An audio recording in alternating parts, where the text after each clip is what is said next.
Hey, I'm Amy, and this is the Power Network. It's Weird Watts Wednesday, and yeah, we're headed to Watts Island. Today, we're digging into the oily grave reality of Survey 319. Chris Watts dumped his two little girls in oil tanks and buried his pregnant wife in a shallow grave nearby. But could he really have done it all on his own before sunrise? We're taking a look at the now defunct Survey 319 site and asking the hard questions. I'm going to roll credits while we wait for the rest of the Power crew to float on over. Shout out to the Power Dragonflies. You know I love you.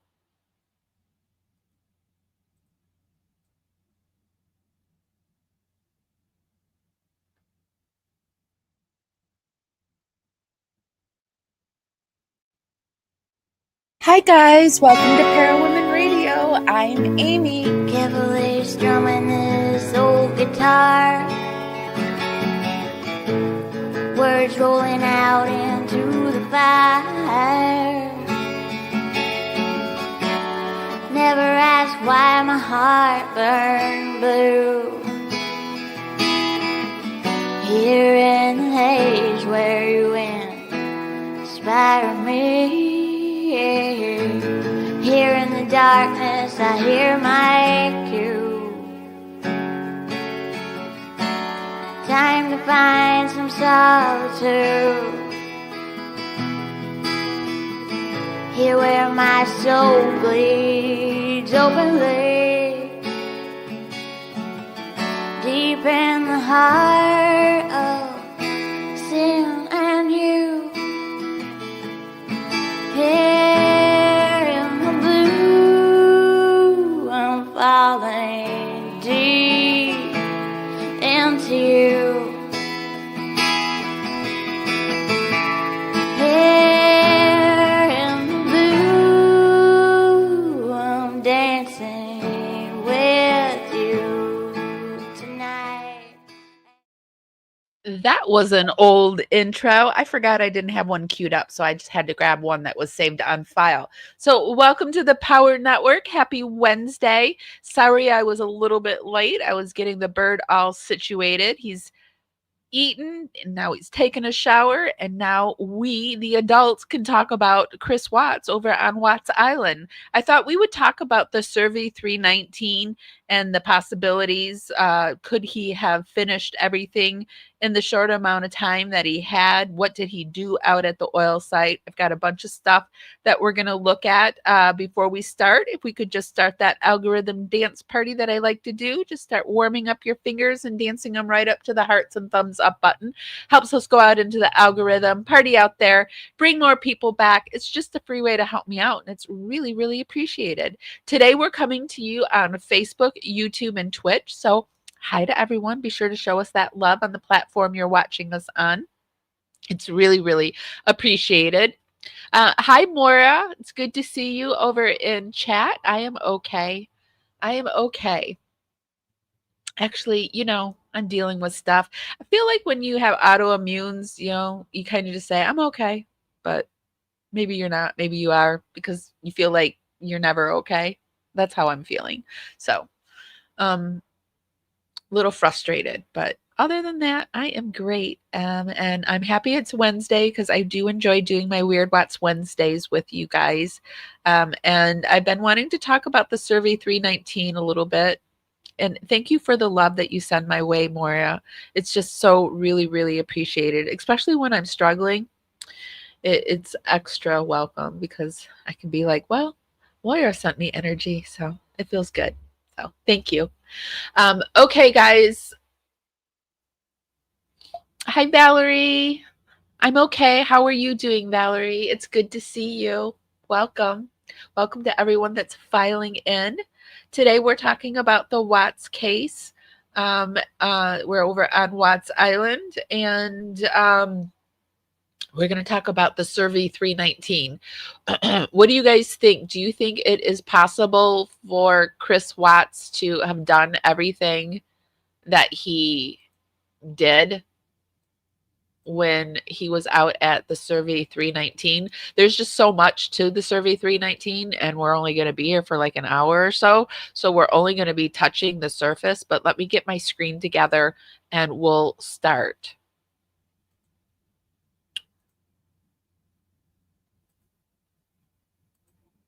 Okay.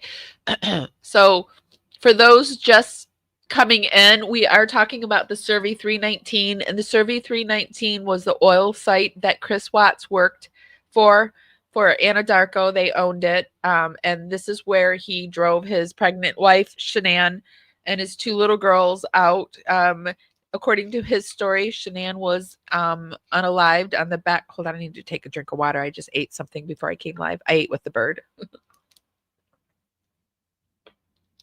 He drove his pregnant wife and his two little girls, and his Shanann was, according to his story, not alive, but the two little girls were alive in the back seat with Shanann at their feet. And then once they got out there, he unalived the girls and took them and put them in separate oil tanks.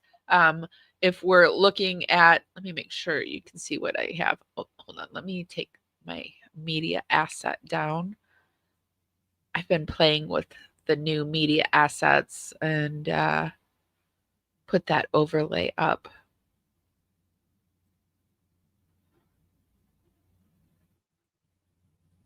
Okay.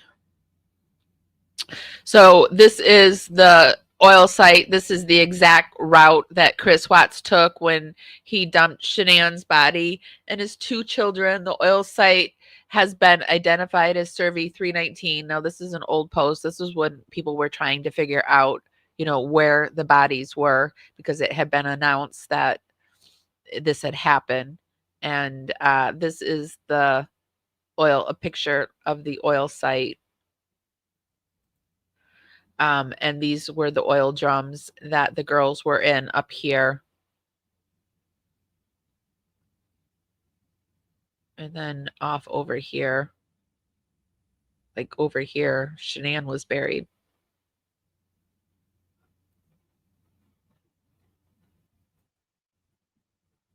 This is his house, and this is the route that he took. He said it was roughly a 45-minute drive.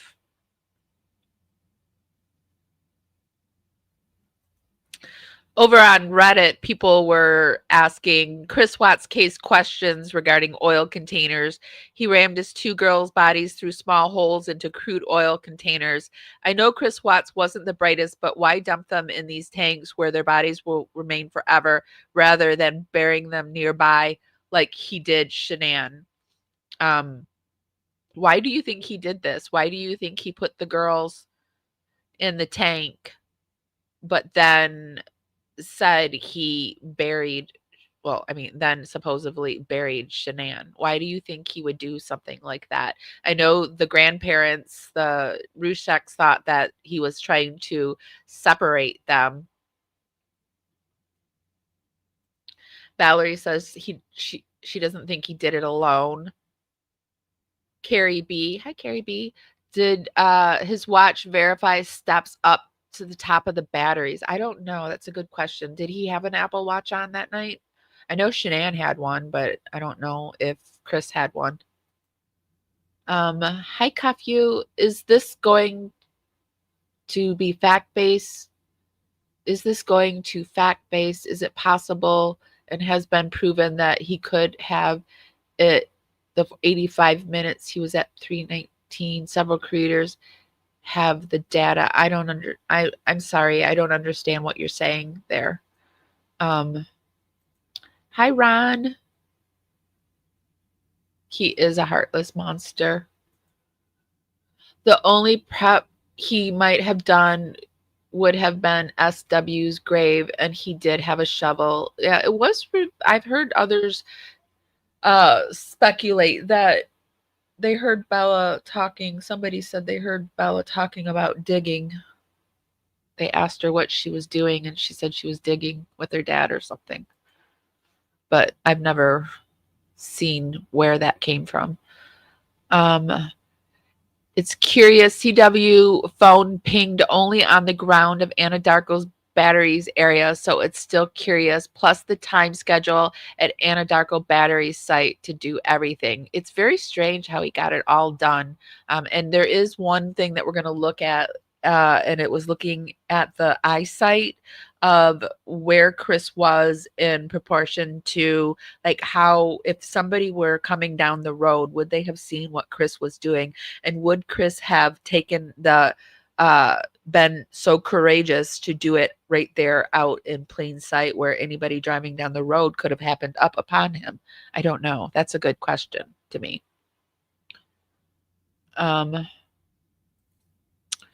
Girls in the tank to hide DNA evidence. You think he put him in the tanks to hide the evidence? Do you think he put him in the tank because he had brought out the gasoline because he had originally thought maybe he was going to blow up the tanks? The children, when at the birthday party, Bella said they dug sand castles at the survey site the day before. So yeah, I had heard that too. But who did she say that to? And do we have who mentioned it? Like, because there's a lot of things that I've heard, and I just don't know. Was it put into evidence somewhere? Just curious about that. I think after B-Day party, he dug hole. Well, it would have had to been before because if Bella said it at the birthday party, it would have been before the birthday party.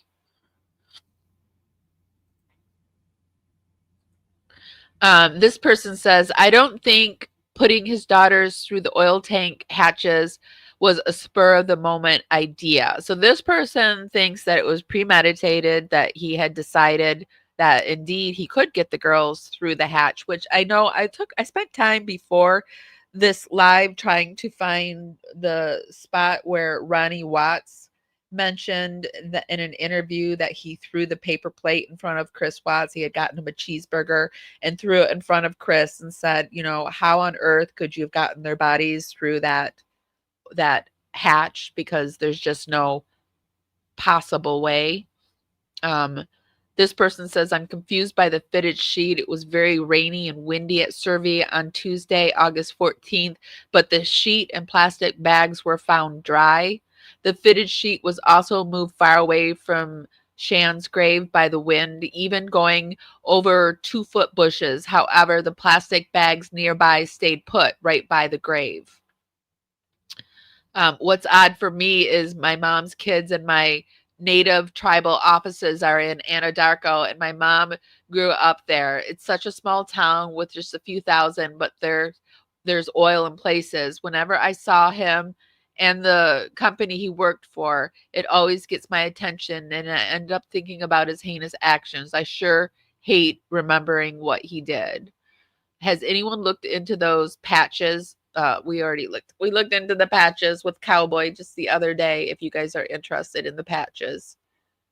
Chris Watts is a weak-minded piece of what of that should not garner anyone's attention. I've always wondered about the theory that the original plan hatched by Chris and his girlfriend was to put them in oil and then torch the site, and the explosion would eliminate the evidence. There have been other explosions on those sites, so it can and does happen sometimes. Chris put a gas can in the truck bed that morning he left. There's more threads that tie into this theory, but that's basic. Yeah, I've heard this theory before. What do you guys think? Do you think he was planning on blowing up the site? Or do you think he was just grabbing shit from the garage and like, I need this, I need that, I need, like when you're not really even thinking? Like I've walked out of the house before with the remote control thinking it was my phone, or something like that. Moira says the batteries were going to be destroyed in September the year the crime took place. CW was hoping the CW wouldn't be caught. Yeah, I do have that the batteries, we're going to look at the very end, that they were destroyed. So I always thought they were destroyed because of the crime.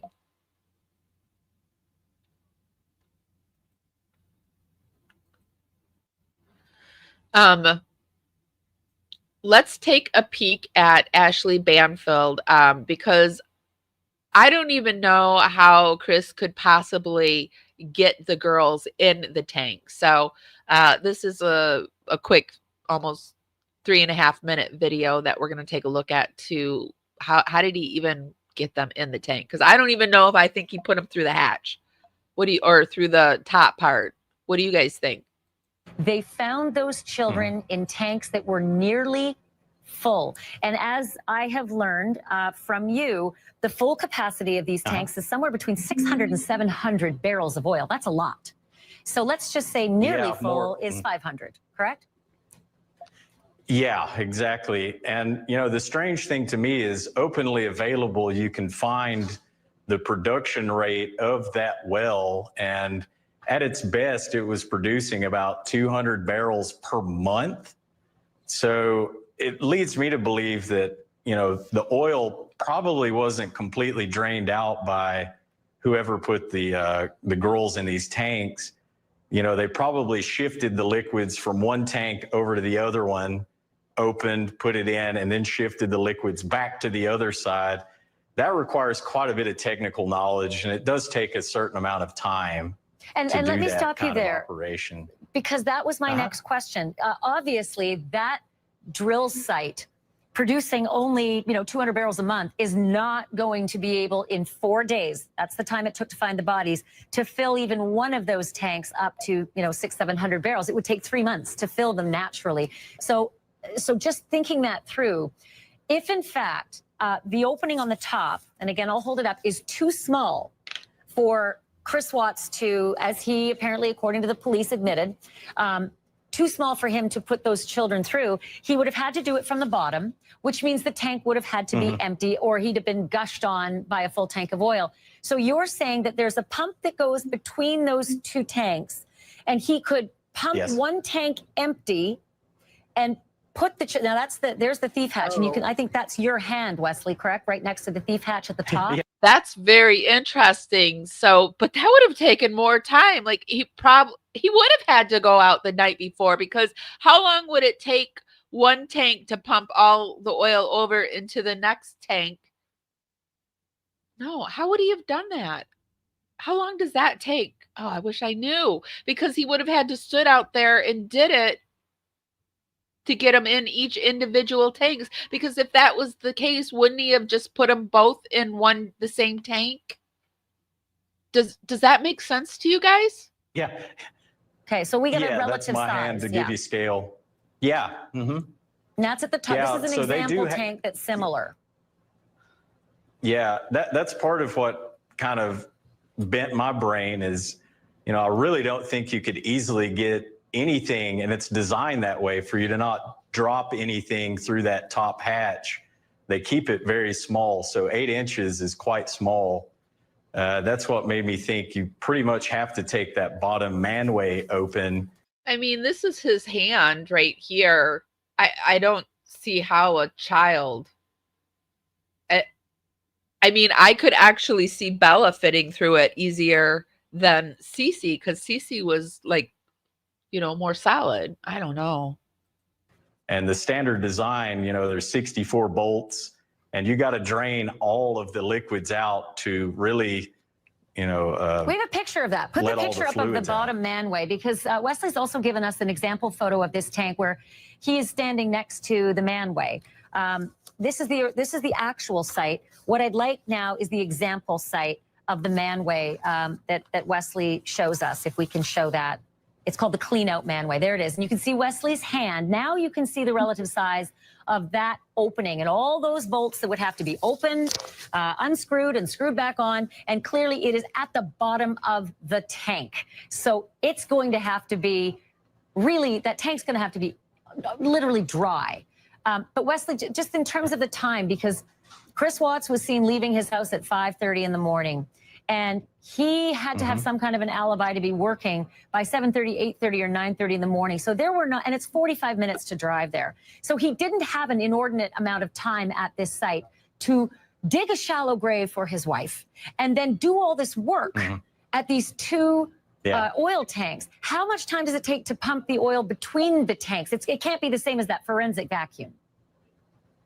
No, and I think you could probably do that within an hour, more or less, depending on how full the he didn't have an hour out there. Man, where is this? I wish I could find this whole Banfield. Who is this? This is People News. I wish it wasn't just a clip. I wish it was the whole Banfield. I thought it was very interesting. Over on Zab Girls, she points out that Bella and after Chris confesses that he put Bella and Celeste in the oil tanks, Coder comes back in the room to make sure Chris is telling the truth about the girls being in there, because he doesn't quite believe that it's possible that Chris could do that.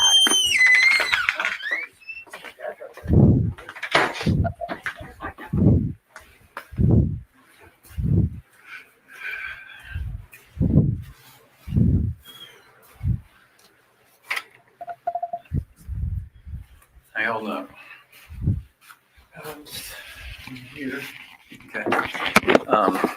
So as the night goes forward, we're out on the scene, trying to recover your loved ones.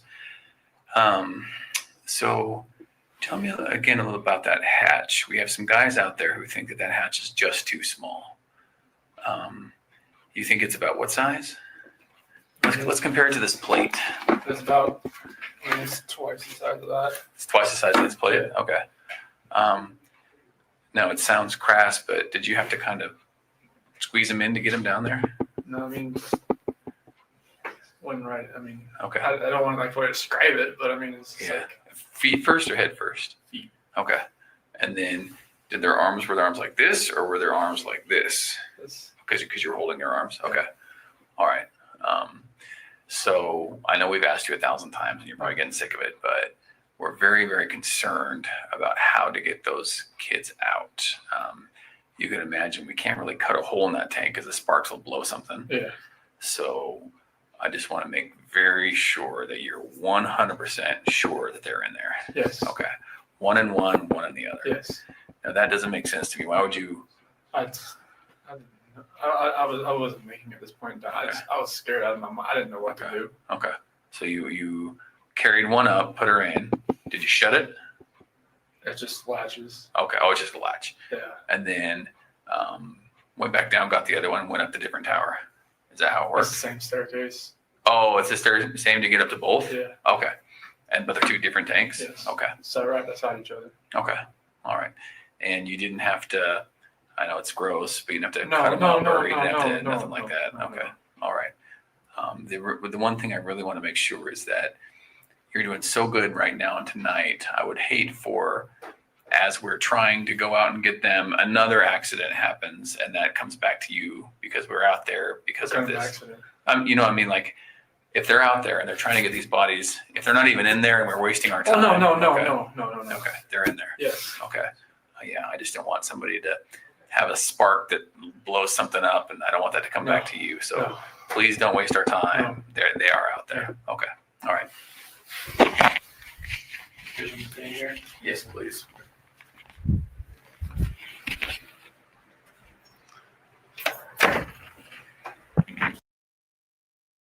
So they couldn't even believe it. They wanted to be sure that Chris was even telling the truth about something like that.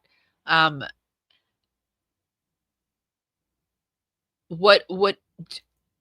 know I keep asking, but I just don't know how he got those girls into those tanks by himself. I really don't know how he could have done that. Hi, Crystal Burns.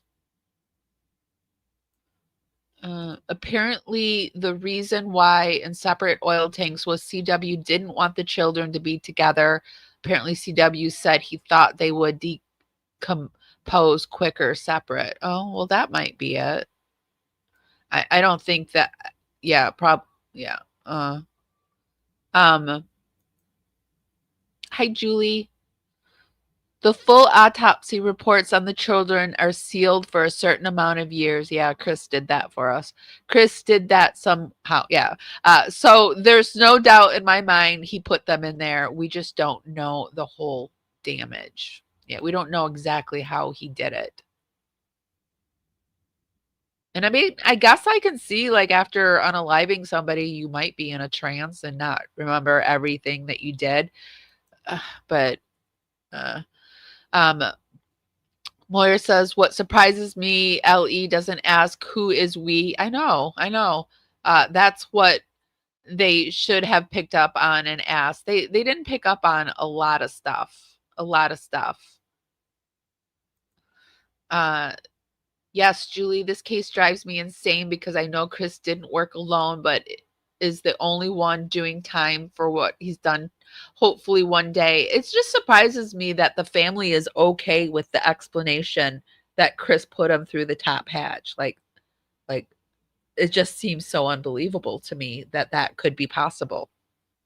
And then there's if you're just joining us, or if we just watched, that there was an engineer saying that he could pump all of the oil from one tank to the next, but that would take an hour to do.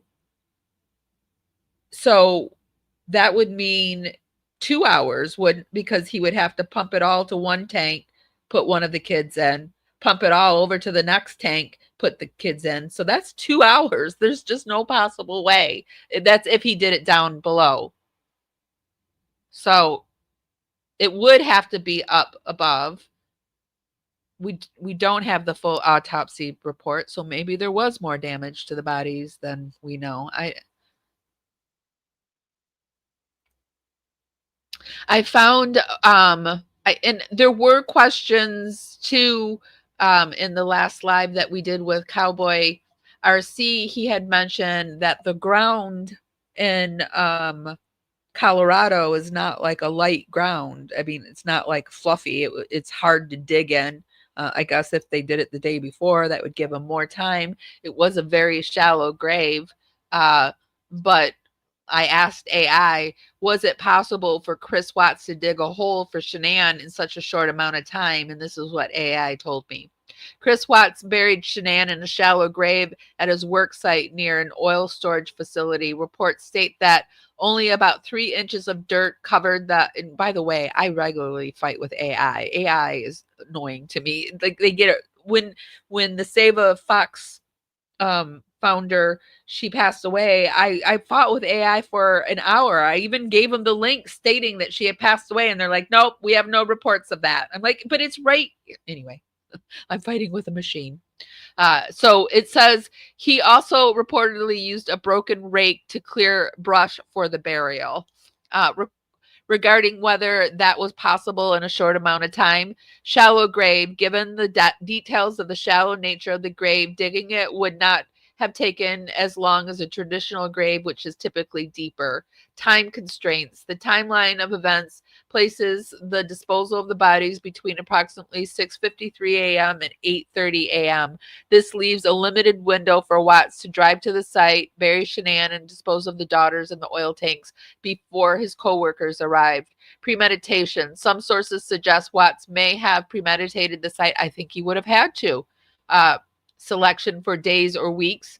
While this doesn't directly speak to the difficulty of digging, it suggests a degree of planning that could have factored into the disposal of the bodies. Difficulty of soil. It's been suggested that Watts may have underestimated the difficulty of digging in Colorado soil. Soil conditions can significantly impact the time and effort required for digging. In conclusion, while the specific terrain conditions and exact time it took Watts to dig are not fully detailed, the shallow nature of the grave and the limited time available suggest that digging a deeper, more substantial grave would have been more difficult within the time frame. The fact that the grave was shallow supports the possibility. So it's a possibility. I mean, you can't rule it out, but you can't say it for sure either. And that's what Chris Watts did for us for this case. And with the police just stopping when he admitted and not making him go further and say how he actually did it, like most judges do. They make you actually say your crime. Not that, yep, I did it. Send me away. For the plea deal, so he didn't get sorry. So he didn't get the death penalty. So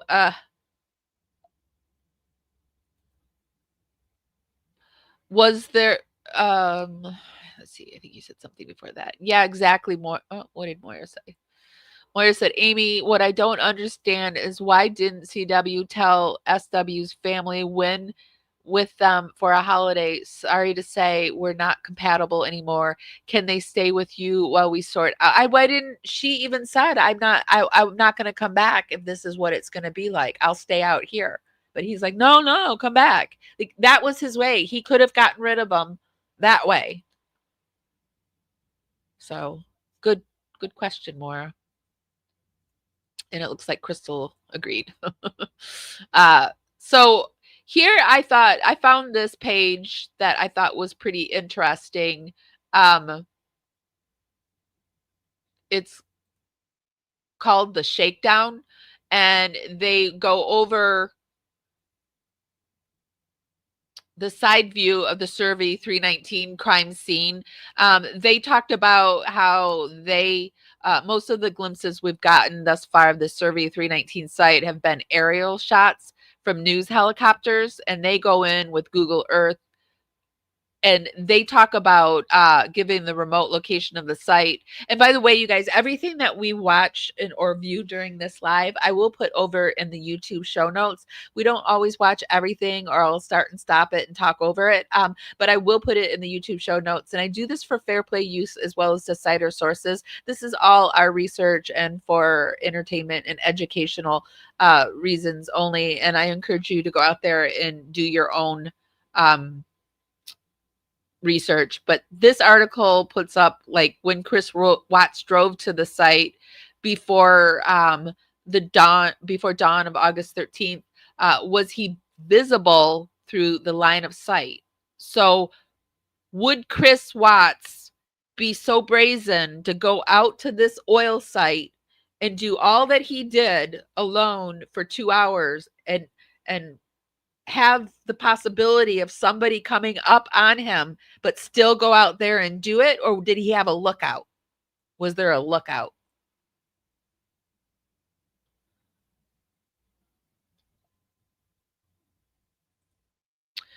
Giving the remote location of the site, the answer seems to be obvious.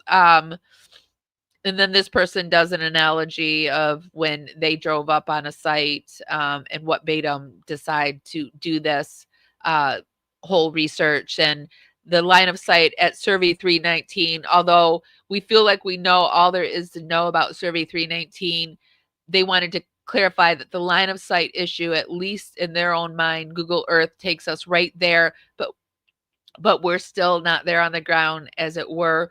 From the air, the survey site is roughly a Y shape of cleared earth, with the tail of the Y blowing to its left. The upper part of the Y-shaped site rests at a slight angle inside a rectangular corridor. On either side of this cleared area are brown rocks and speckles of green bushes peppering the landscape. This was my best guess, that the contours of the area dip down, and the Survey 319 is situated in a depression within a shallow valley among low hills. But the question remained, how shallow was the valley? The service road nearby would be Chris Watts's biggest concern. Could random strangers peek into or over the site while he was rushing around barefoot trying to get rid of 3 bodies? The Denver Post provides the unusual shot of this site. Notice the power line to the site to the right appears to be corresponded with the Google Earth screen grab. So this is actually, I use this for the thumbnail. So, I mean, it's right there on the line of sight, in my view. And according to the caption, the oil site is near Rogan. This puts us in the ballpark too. The Denver Post doesn't identify the image as the actual work site, but what it does do is locate the local topography from on the ground perspective. It's clear that there's an undulating hills in the areas and a small amount of brush. These hills are higher and steeper than I perceived them to be from the satellite image. This confirms the Survey 319 site must have been secluded in line of sight terms by I don't think it was. That doesn't look secluded to me. Does it look secluded to you? According to Christopher Watts' arrest affidavit, Shanann Watts' body was found in a shallow grave near this oil work site, seen here on August 21st, 2018.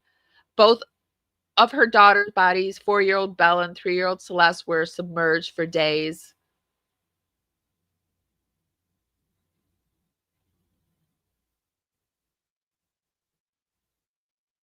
What do you guys think? I do see this indentation right here, I suppose.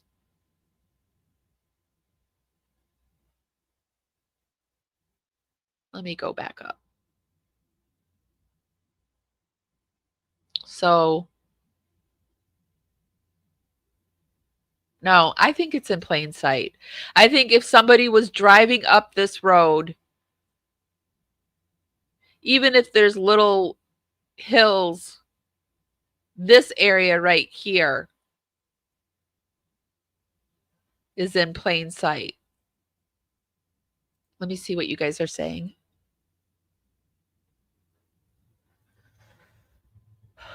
For research is where the cameras at the Watts house dismantled just before the crimes took place, as I don't know if there's evidence in the discovery.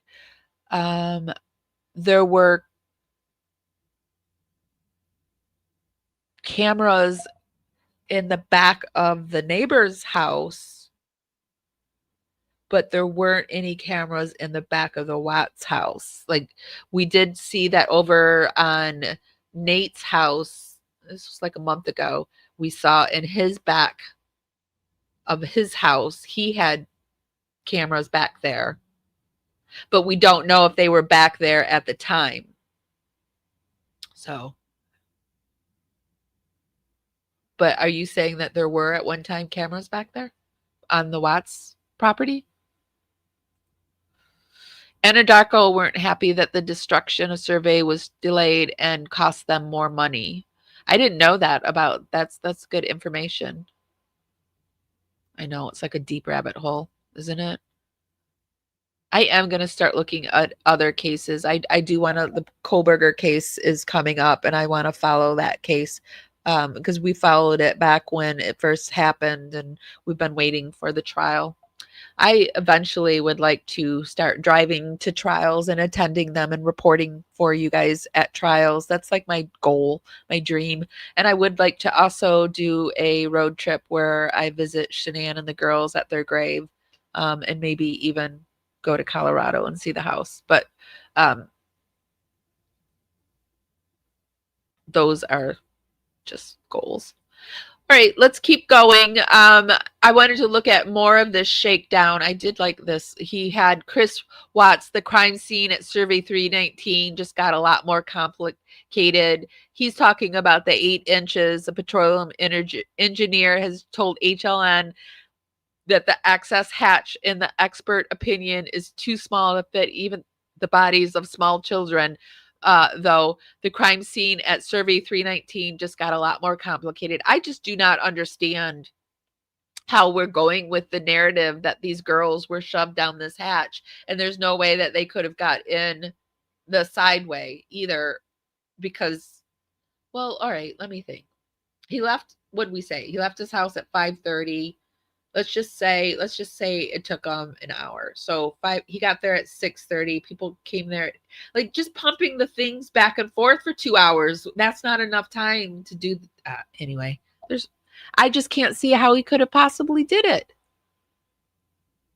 But I mean, I guess people in states of when they're doing things like adrenaline wise, they do them faster than they would normally do. Maybe he drove faster. He worked faster. I don't know. I think he had help. It makes an enormous difference whether bodies of Bella and Celeste were dumped through the top of the drum or through the bottom. It does. And he's saying it went through the top. Most of that difference has to do with time on the one hand, but it's required a lot of unfastening or fastening of bolts and Chris Watts stepping into the tanks. Then the possibilities for getting his clothing covered in evidence. Well, we don't even know if it got covered in evidence because he threw away those clothes now, didn't he? But although he was wearing those clothes when the people showed up, I don't know. Or maybe he wasn't. Maybe he had already changed by that time. That's a whole lot of stuff that you have to do before people show up, though. I don't know. There's also a remote possibility that one of or both of the bodies of the children may have been altered in some way. There's that possibility because we don't know the full autopsy. If the head could fit through, then a large amount of force and gruesome crunching of bones could have allowed them to dump the small child Celeste through the upper hatch. What's more, HLN expert believes the opening of the manway hatches could have taken as long as an hour. That could be long, sweaty work that would have gone on until after sunrise. It may also account why Chris Watts effectively ran out of time when he was digging Shanann's grave. What's also noticeable, and HLN didn't comment on this aspect, are the clear residues of oil right outside the manway openings on the ground, especially below the tank on the far right. All right, well, I got to get it bigger so I can see this.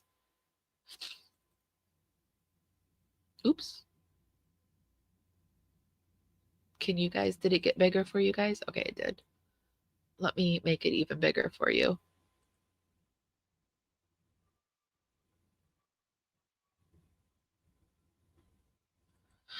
All right, where's the residual? Do you guys see residual? I'm not seeing residual. I do see that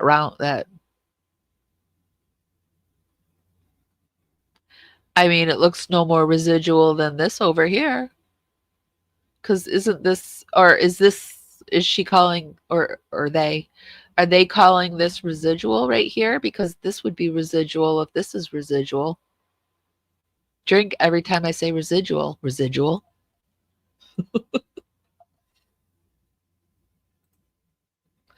I'm residualing saying residual. I residual that. All right.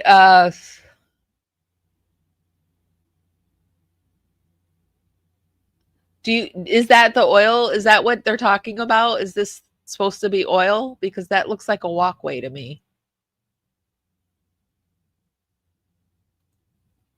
I'm going to make it smaller now. The other tank also shows, oh, okay, so that is what they're talking about because they said the other tank shows it too.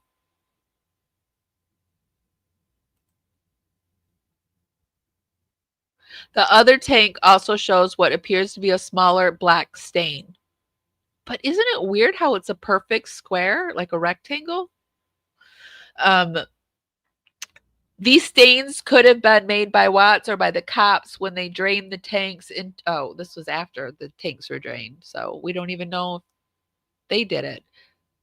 The amount of oil found in the drums when investigators arrived on the scene could also indicate whether they were completely or partially drained at the time, based on the rate of filling up over the course of 4 days. Since it took a substantially longer period of time to retrieve the bodies of the two girls after Shanann's remains were discovered, it may be that there were a lot of oil in one or both tanks. Yeah, we don't even know if it was even the amount of oil. So I think I did hear he said one splashed more than the other. This could indicate that at least one body may have been dumped through the thief hatch. So maybe one was dumped and then he pumped the oil into that's a possibility. So I would have to think that Bella would have been the one that was put through the hatch, even though Bella seemed to me to be smaller, much smaller than Cece. She was smaller boned. She was smaller framed. And I think when I looked, she was only just a few pounds more than Cece, and she was quite a bit taller. So I would have thought And there was supposed to be, although there was supposed to be blonde hair that was caught in the hatch, so maybe it was Cece. On the other hand, the time lapse could have been due to sourcing the appropriate technical assistance at Anadarko and the red tape involved in getting permission to access a controlled site and system. The autopsy results, well, we know that that didn't happen because he managed to get them sealed. Going on, they go on to Chris Watts inside the oil drum. In the same way that the fairy tale presented on Facebook by the Watts family is inverted into a grotesque nightmare in real life, there's another macabre mirror built into the story. The fetus comes into being out of the oily soups, hot blood, salty sperm, and sweat of the father, and the yolky red enzymes of the mother's womb. What is the reverse of this process? Turning an egg back into it constitutes elements back into the oil, back into a separated yolk, back into its shell. The intentional conversion of not only an unborn child but 3 living people into oil is an inversion of the fairy tale we know as being alive, coming into being, and life itself. That's actually what happened here, and took the mechanical psychology of an oil man to come up with it, didn't it? Scott Peterson also worked with the industrial chemicals and fertilizers. He also had a pregnant wife. His job was to sell stuff and help plants grow, but stuff that's toxic to human beings. Chris Watts' job was to make stuff that helps engines work and keep the lights on in its house. Oil is also toxic to human beings. Now, since we know so much about Thrive and multi-level marketing, what is there to know about Chris Watts' job at Anadarko? The oil and gas industry in general is a very industrial type of setting. It involves physical work, dangerous work, and the intentional traction, transformation, and transit of solid, liquid, and gaseous materials. In a basic sense, involves chemicals, storage, and piping systems. The whole tanking arrangement is like human pregnancy. It's a period of limbo before the product is ready to come out and be used. In an even more basic sense, the oil industry converts raw material into refined products that can be used often as fuel. So natural building blocks in a raw form are streamlined and into original elements, and these are recycled as energy fuel. The equation at its most simplest, living things equals organic compounds equals purified equals fuel for use by others, more advanced living things. Chris Watts' motive lies somewhere in that equation. But let's get closer to the industry Chris Watts worked in multi-level marketing. We imagine levels, products, milestones, and consumers. We might also imagine a giant pyramid crushing downward on its upper base, on its user base, a pyramid actually crumbling at its foundation, but a beacon of blinding light at the top. Anadarko's schismatic also has levels broken literally into several dominoes and broken vertically into different strata and hierarchies. But let's examine just one layer of the pyramid. So Chris Watts' turf was really the central green domino, the one with this cylindrical tank setting on it. This was site maintenance. So they're saying that this is basically the breakdown of the oil field. We've got the quarter rigs, the water is piped, less truck traffic. I think this is like when she was working out, when Nicole was working out on the rigs. This is what they were talking about. But this is basically what Chris worked on. The oil came into the tanks, and this was his area of expertise. There's very little information about what precisely Chris Watts did at Anadarko. According to his Anadarko pay stub, Chris Watts was an operator earning $61,000 a year, less than $5,000 a month. We also know that prior to working for Anadarko, he was an auto mechanic at a Ford dealership. So it's likely his work at Anadarko was similar as a very low-level mechanic type technician, but with very little emphasis on the technical side of the work besides a basic grasp of mathematics. So that's basically the breakdown of what Chris Watts was doing out there at the oil site. This same person has an article where he talks about why Shanann's body was dumped into the oil tanks, wasn't dumped into the oil tanks as well. Did Chris Watts feel differently about his pregnant wife compared to his children? Does the fact that he dumped his children into enclosed tanks but buried Shanann in a shallow grave reveal anything about his psychology? Do you think it reveals anything? Do you think he was trying to be cruel, or he was just going about his business that night, that day, that morning? The answer, at least in my view, is yes and no. Dealing with the yes aspect would require an entire chapter for that. Looks like this is from the author. He has a book called Two-Face. What I will say here is that it's significant that in Chris Watts' own version of events, he didn't unalive his children. Shanann did.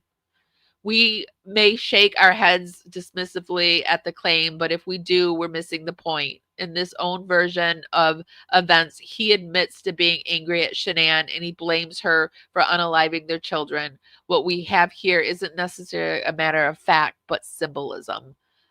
Symbolic thinking is considered to be characteristic of modern humans.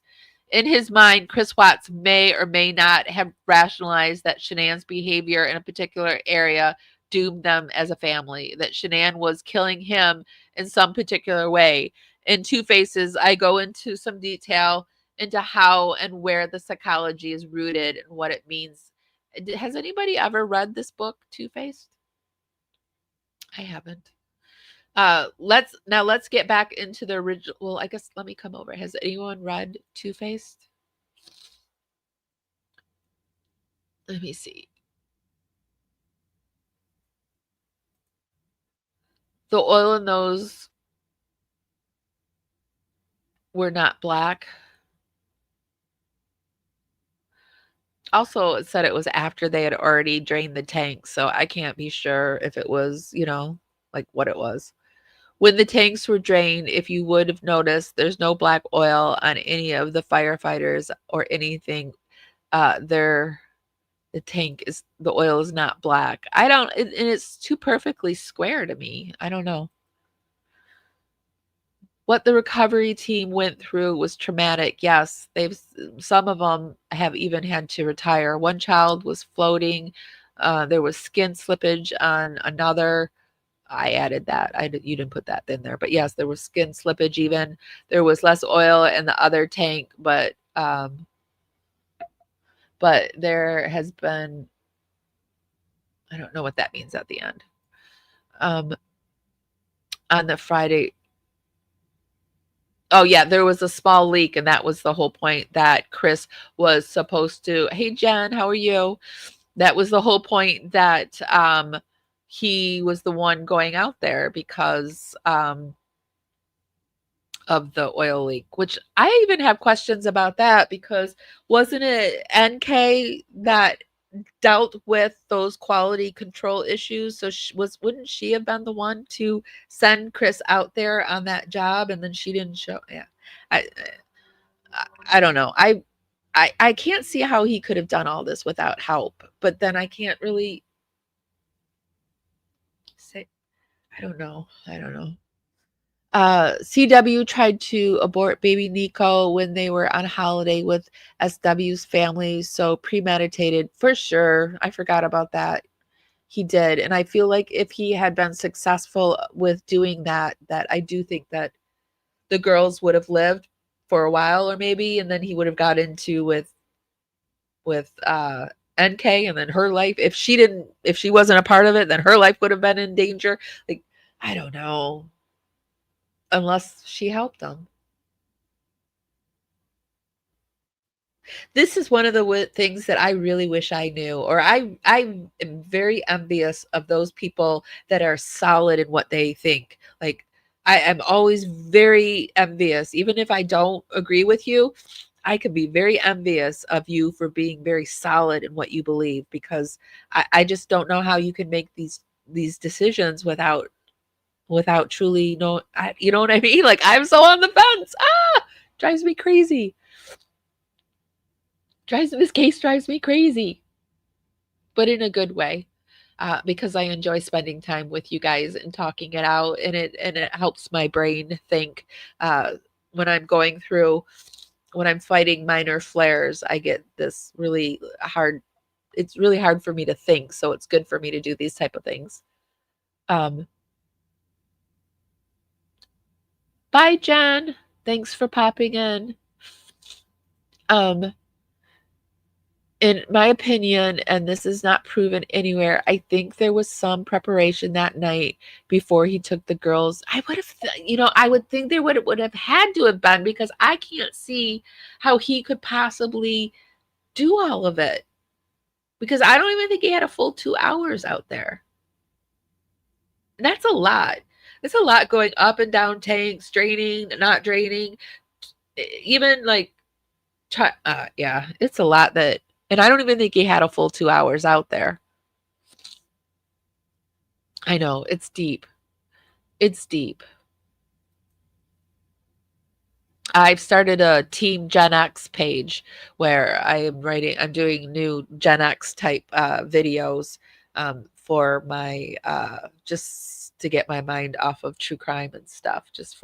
I do my Feel Good University, and I have this real Gen X drive to me, and I've really been enjoying it. So that's what I do. And I watch animal videos. We support Rocky Kanaka's. I just put a post up. Yeah, there's a little dog that needs our help. I reposted it. If you could just share, that's the channel that we support through your donations. We support the channel Rocky Kanaka's Sitting with Dogs. We used to support the little Banny, the elephant, but she's up and walking. She was a little elephant hit by a train, and we supported her for a while.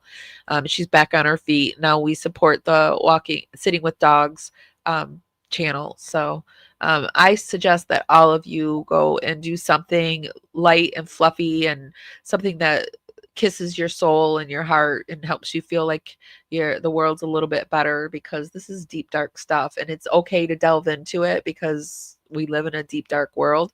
And I think if we ignore it, then we're doing ourselves a disservice, and we're doing the cases a disservice. But just be sure to take care of yourselves, because it's important. You're important. So you do crochet? Oh, Moria, I've been wanting to learn crochet. I've been really wanting to learn crochet, and I've been watching a lot of videos about altering clothing, because I'm really into upcycling clothing, and I want to, for 2025, 2026, we're in 2025. I want to do something where I don't buy any new clothes, that I upcycle all the clothes that I do buy. So just a fun little thing. But okay, getting back to this. Oh, and guys, be sure to give this live a thumbs up, and share my live too if you like my lives. That helps me out a ton. And if you really like my content, super stickers and super chats, and we take Venmo and Cashapp, Parawomenradio. So yeah. All right. So getting back to this, does the fact that he dumped his children into enclosed tanks but buried Shanann in a shallow grave reveal anything about his psychology differed towards his children? And this person seems to say no, and this is why. If he could have gotten away with it, Chris Watts would have dumped his wife's body into those tanks. Maybe, probably, actually, if he could have got her in there, you think? What he was trying to do was permanently erase all traces of all 4 of his flesh and blood family: Shanann, Nico, Bella, and Celeste. Scott Peterson also went to a huge amount of effort to permanently erase Lacey and Connor from the world. In Peterson's case, he fashioned several concrete anchors from scratch and attached those to all of Lacey's extremities. After several months, the anchors still held, but the body broke loose when the tissue underneath had been chewed or rotten away. When Lacey's remains washed ashore, she was discovered by a couple walking their dog. The dog made the discovery. It was a headless handless, legless cauldron of ribs. Scott Peterson intended Lacey to never rise from the bottom of San Francisco Bay. The same applied to his unborn child. If the murder is cruel, the barrel arguably just as callous. In Chris Watts's case, the enormous interior of those fuel tanks, warmed by the sun and filled with corrosive tissue-eating chemicals, would theoretically have done the job of making all 4 of his family members vanish permanently much sooner than a body submerged in seawater or dumped off the side of a road in a damp tropical forest. Maybe his plan was to put Shanann in there and he ran out of time. Because maybe he was going to, just now that I know that you can drain the tanks from one to the other, it seems like maybe that's what he was going to do. If Chris Watts could have fitted Shanann through the hole beneath the silver access hatch, he would have pushed her down into it. I would probably agree with that. That had he been able to do that, he for sure would have done that.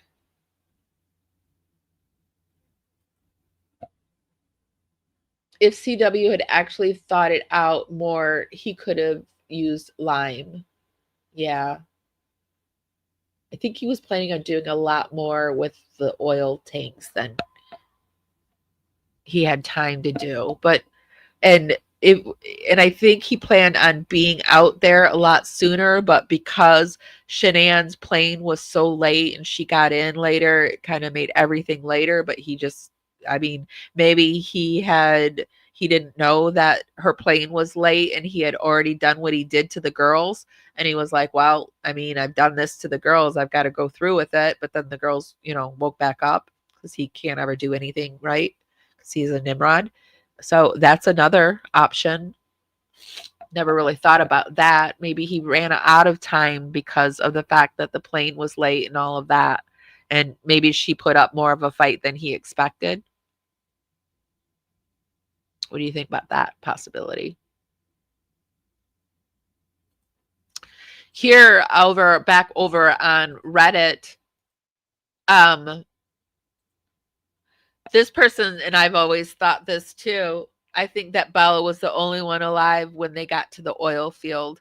Well, I've always thought that Bella was the only one aware of what was going on. I think Cece, because Cece had more lung issues, she had asthma. I think when he unalived her the first time, when she woke back up, I think she did have some brain damage. And so I think poor Bella was the only one that was aware of what was going on. What do you guys think?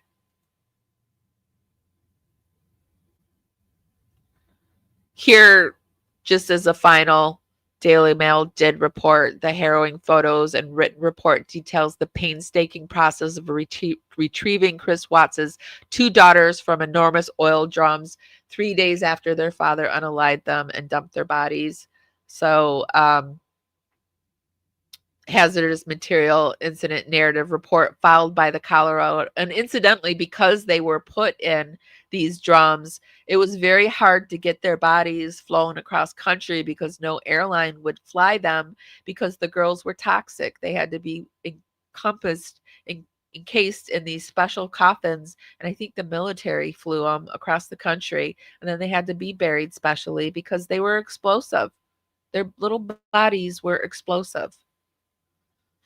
The process of removing their bodies began at 5 a.m. on the morning of August 16th and would go on for almost 14 hours, with the report noting that at 6:45 p.m. that evening, members of the Colorado State Patrol cleared the scene.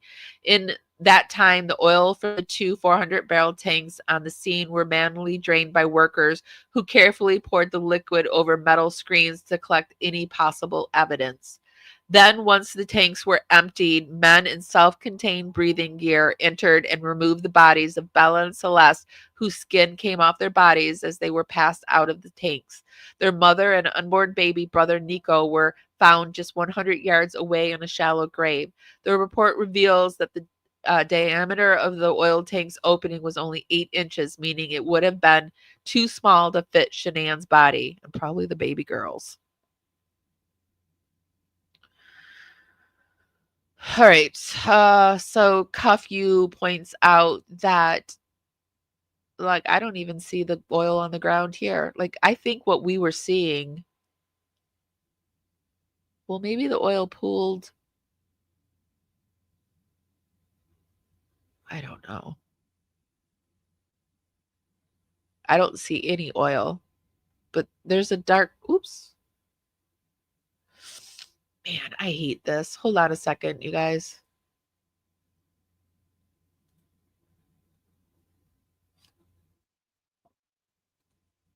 Sorry about that. I don't even know what that was.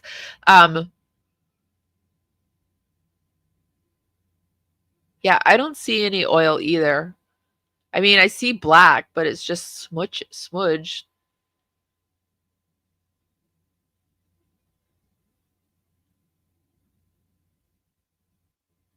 No oil right there at all.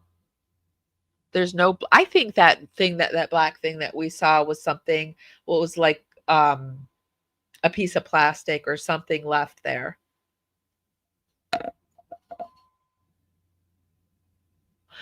The 2 400-barrel tanks were first manually emptied and the liquid run over metal screens to obtain any possible evidence, then removing the door by which the troopers would enter the tanks to get the bodies. Oof. Pools of the oil then had to be saved to preserve the bodies of the girls after they were removed from the tanks, then emptying the tanks above.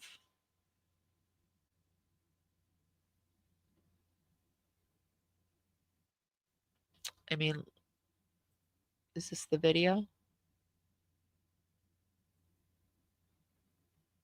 There's no sound on the video, so we'll just let it play for a second. It's only a minute. So we can see what it looks like. Actually, I want to go back. I wasn't looking at it.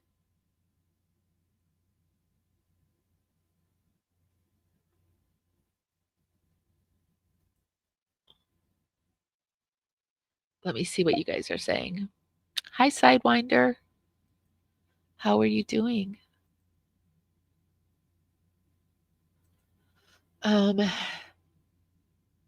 Yeah, the cask, everything had to be sealed. I did a video on that, and it was very, like, right in the very beginning where when I started covering this, it was very upsetting. CW knew the plane was late, and Shannon had asked CW about the credit card bill for that Saturday when the babysitter was with the children that night. But I don't think he expected her plane to be late. I think they planned on, or they, I shouldn't say they, he planned on more time. I sometimes, I don't know, half think that she was there. So sorry about the they. Hi, Michelle G. How are you? Hi, Carrie. Maybe he was going to come back to do that. Maybe. Maybe he didn't expect the people to show up. I don't know. The troopers who headed up the retrieval process arrived on the scene around 9 a.m. on the morning of August 16th. While the first crude tank was being offloaded, Trooper Brady Reeder and I put rope handles on 2 containment pools, wrote Trooper Wilson. We anticipated the bodies to be covered in crude oil and we're going to use the pools to put each body in once recovered. Once the tanks were emptied, the bolts on the tank doors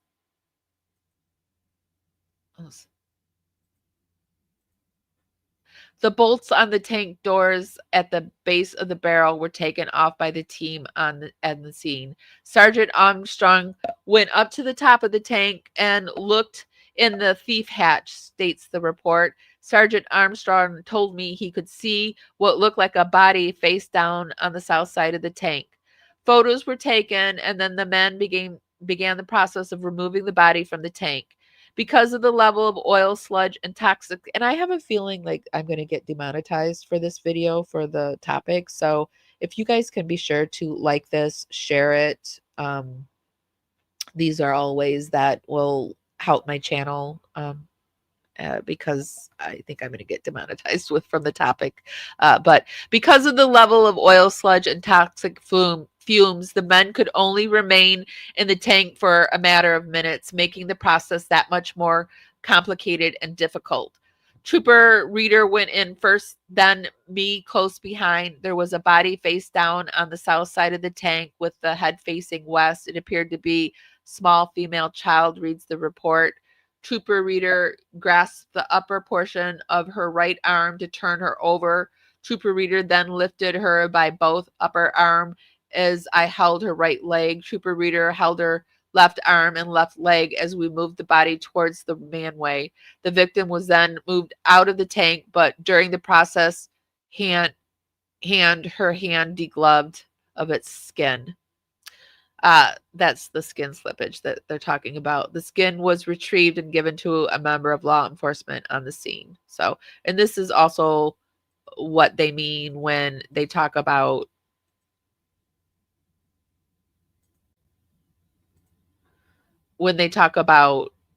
why some of these people had to retire, because holy smokes. I lost my spot where I was reading to.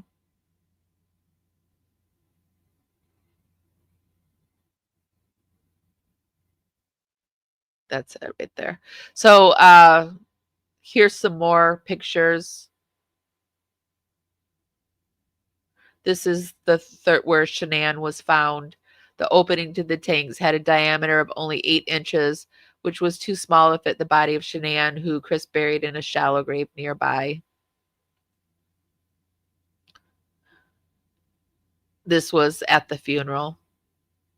The men next went about removing the body of the second victim, which was found in the second oil tank. I grabbed her right arm near the wrist area and moved her towards the manway. At that point, Trooper Reader was able to secure her left arm and left leg. Trooper Reader and I then passed the body through the manway, reads the report. Trooper Brady grasped the left wrist and shoulder area. Sergeant Armstrong did the same on the right side. As the victim was passed through the manway, Trooper Brady and Sergeant continued to support her body as she was placed into a containment pool. The report also notes during this extraction, there was some skin slippage where we had to touch the victim's body. There was also some skin on the plywood where her back made contact.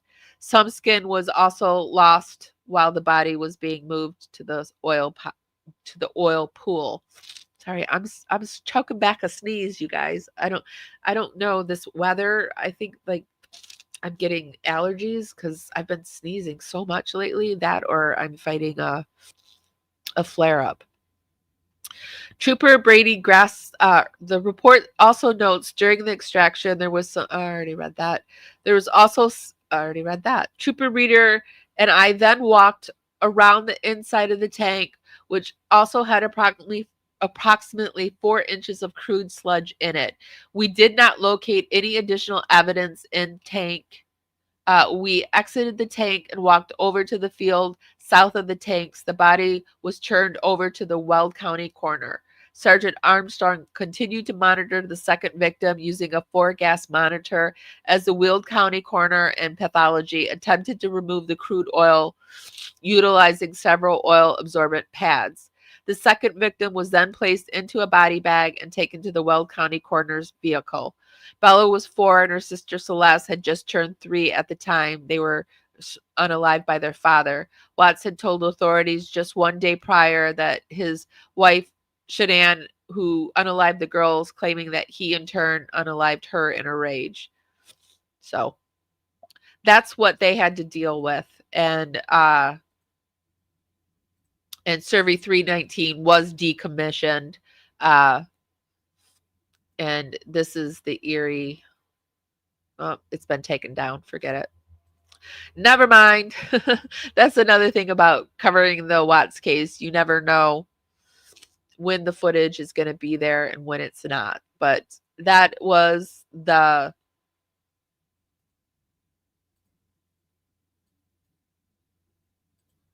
Survey 319 oil site.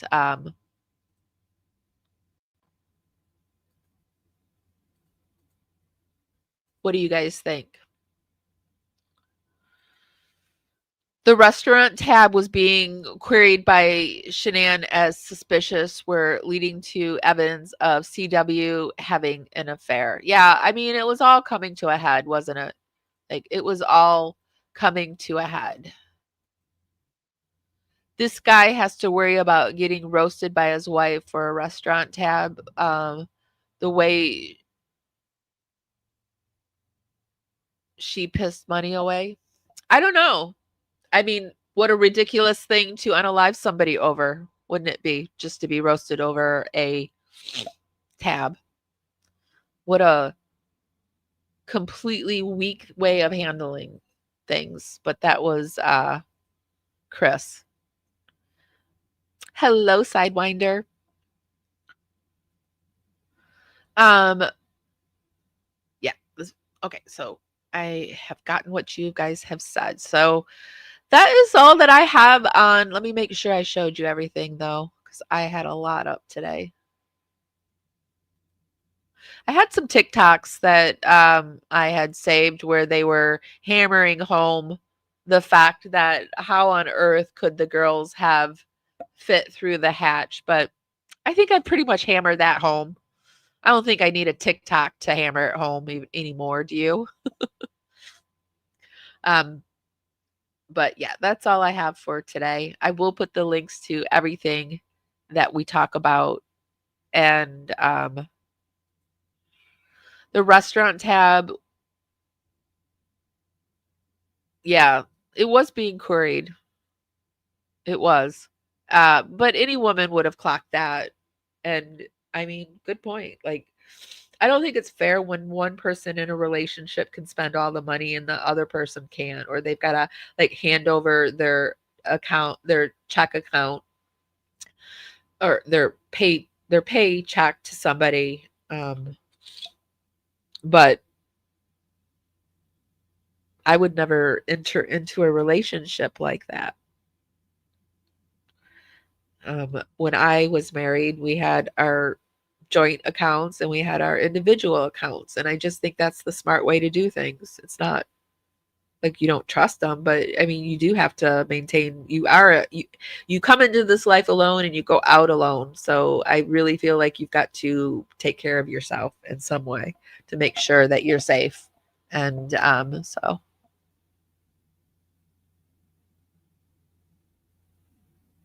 Oh, you've got a nosebleed? Okay, bye, Maura. Thank you for hanging out.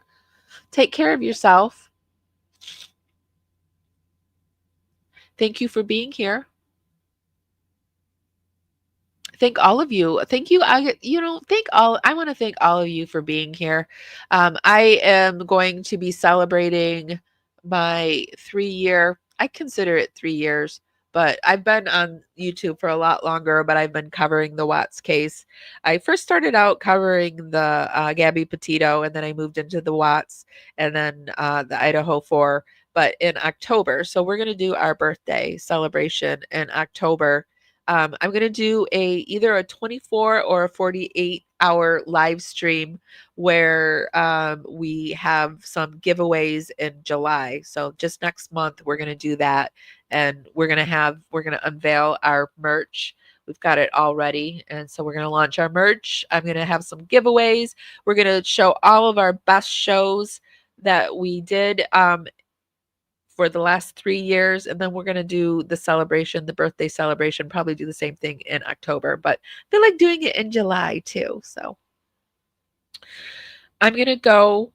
I am working on some new stuff for you guys, working on some new collabs. Thank you for being here.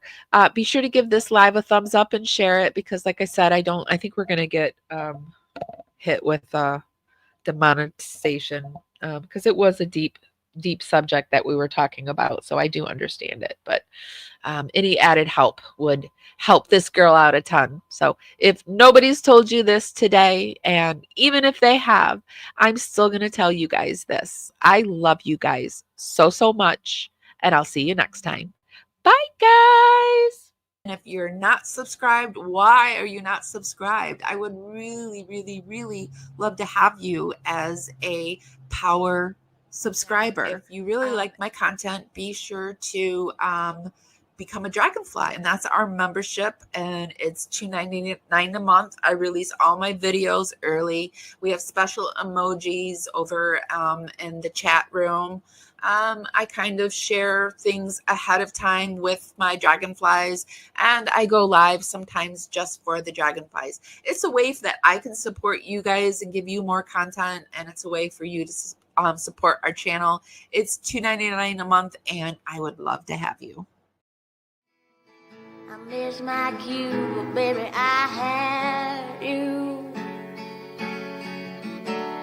Miss my cue, but I had you for that day.